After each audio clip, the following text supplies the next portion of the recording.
Hey guys, it's Ryan here with HobbiesofaMan once again, and today we're going to be doing another comic book review. Today we're going to be looking at Thundercats number 5. This is a transitionary issue between the first arc and the next arc, and this is not drawn by Drew Moss, and it's not written by Declan Shelvey. It's actually done by Stephen Mooney, who is a guest writer artist for this issue, probably to kind of pad the run a little bit, but also to provide like a different kind of vibe to this part of the story, right? Which I appreciate. This book also happens to have a sneak peek into the Chitara story, written by Sue Lee, I think is her name. And I think that both the sneak peek and the actual story were pretty good, so I'll talk about that now here. So Stephen Mooney is the guy that's in charge of this. DNA did the cover, which I really like.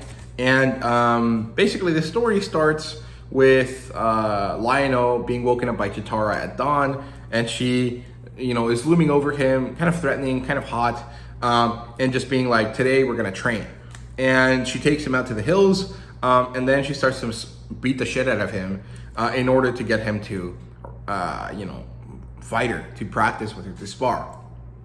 And she tells them, Panthro was ultimately right to smack you down, to tell you to stop, but the problem wasn't necessarily what he did, it was when he did it. And so that's why I had to do him for your honor, because it was not appropriate for him to talk to you the way that he did when he did so, right? And so she's trying to explain this to Lion-O, and then Lion-O gets sad, he gets upset, he kind of grows a bit here, which is great. Basically, it's the idea that he is kind of a loser. He wants to be an adult, but he also wants to be a child, but he's not really sure what he is anymore because of his issues, right?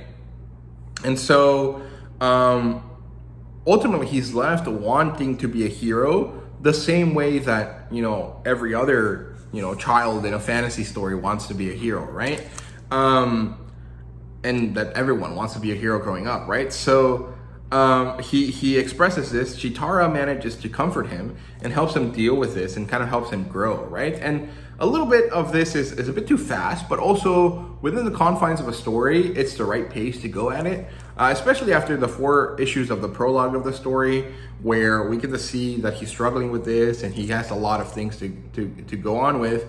This growth that happens over this conversation is acceptable, even if not necessarily realistic, right? But I appreciate it. Anyway, they go back to sparring after that, and he continues to lose. And then suddenly, Lion-O manages to read Chitara's movements enough that he punches her in the gut, knocks the wind out of her, and he grows further, right? And there's also this fun interaction here where Chitara is like, how did you hit me? And he says, because you let me. And then she starts belly laughing because she's like, dude, no, you managed to land a hit properly, right?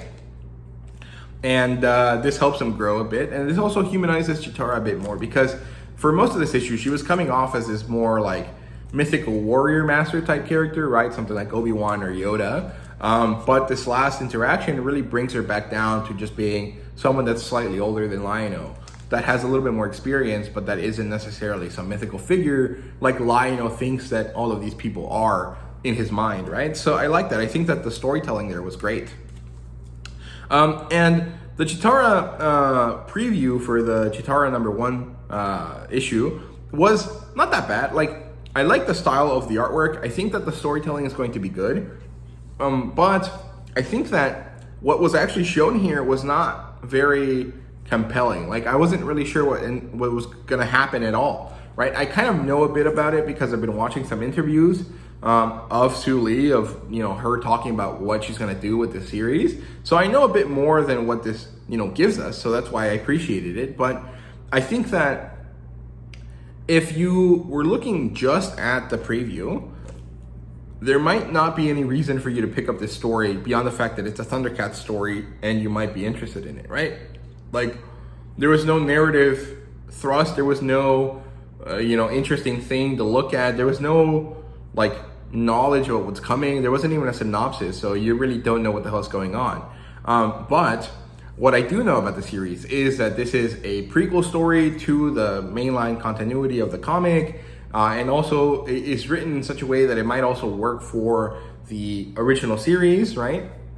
And basically it's to delve into Chitara's past, develop a little bit of her power set, because apparently she's not just fast, she has some esoteric powers as well, and those aren't really explored all that often. So Suli wanted to do that. She wanted to explore that storyline, that element there, and so that's what the Chitara series is for.